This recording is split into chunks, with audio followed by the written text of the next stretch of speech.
Hi, I'm the Ai Prof, your AI guide to wisdom, Islamic history, and the pioneers of early science. Step back, unleash your imagination, and see history from a whole new perspective. Ready? Let's begin. Imagine living in a great city, full of knowledge, trade, and culture. And in just one day, it turns to ashes. A terrifying army sweeps across the land. Who were these warriors? How did they rise from the vast steppes of Central Asia to conquer both the Islamic and Christian worlds? And what was their secret to becoming the most feared force in history? Let's find out. Who were the Mongols? The Mongols were nomadic warriors living on horseback, hunting, and fighting in the endless steppes of Central Asia. But one man changed their destiny forever. Genghis Khan. Under his leadership, they became an unstoppable war machine, crushing every kingdom in their path. And soon, their eyes turned toward the Islamic and Christian worlds. The Mongols versus the Islamic world. Their first target? The powerful Khwarezmian Empire. A Mongol trade mission arrives, but instead of being welcomed, they are executed. A fatal mistake. Genghis Khan's revenge was swift and merciless. City after city, Bukhara, Samarkand, Nishapur, all turned to dust. But that was just the beginning.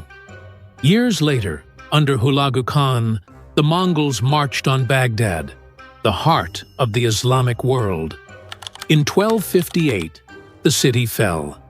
The mighty Abbasid Caliphate was no more.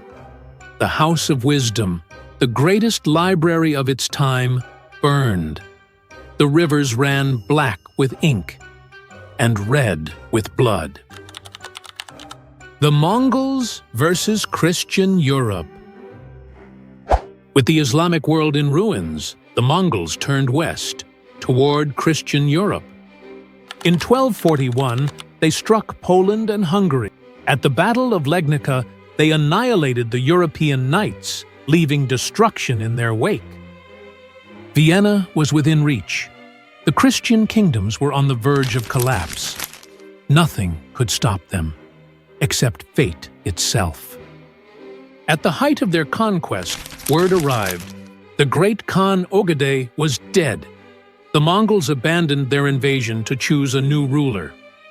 Europe was saved by sheer luck. Mongol tactics. Why were they so powerful? How did they conquer so much so fast? Simple. They changed the rules of war. Speed! Their warriors could ride over 100 kilometers a day, striking before enemies could react. Terror! They spread fear before even arriving. Cities surrendered without a fight. Deception! They faked retreats, luring armies into deadly traps. The Mongols and Islam. A surprising twist. But here's the twist. The Mongols, once the greatest destroyers of the Islamic world, eventually became Muslim. By the late 1200s, Mongol rulers in Persia and Central Asia converted to Islam. The conquerors became part of the very civilization they once tried to erase. The Mongols were more than just warriors. They were a force of nature. They reshaped history, bringing both destruction and transformation. They shattered empires, but also built new ones. And so, the question remains, was their rule a curse, or was it in some ways a blessing in disguise? Let me know your thoughts in the comments. Don't forget to like, share, and subscribe for more epic history with the Ai Prof. See you in the next episode. And that's a wrap for today. If you enjoyed this, stay tuned because there's so much more to unleash. Don't forget to like, subscribe, and ring that bell. You won't want to miss the next exciting episode. See you in the next one.